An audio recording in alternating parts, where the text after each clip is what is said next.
They say love is supposed to heal, to protect, to grow. But what happens when the very thing you trusted most disappears? This is the story of how I loved deeply and lost even deeper.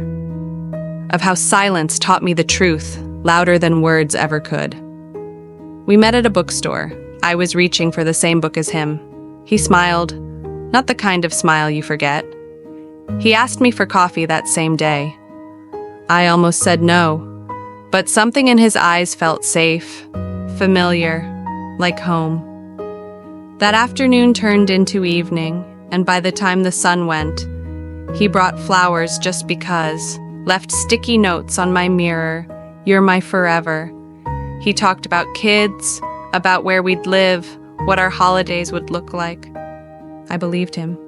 I let myself believe that this kind of love was real, that it would last. I was wrong. It started slowly. First, the late replies, then the excuses, the canceled plans. I'm just tired. It's just work. But I knew. Women always know. There was a silence growing between us, cold and heavy. And still, I loved him. I tried harder, and he pulled further away. The day he left, he didn't say much. He packed a bag, said sorry like it was enough.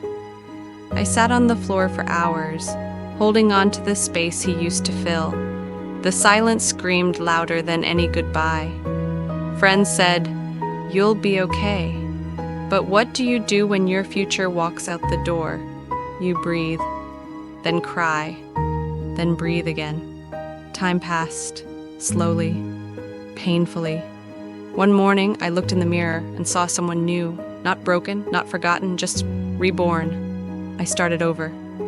For me, for the life I almost gave up on. He left, but I stayed. And I became stronger. This isn't a story about him. It's about how I came back to myself.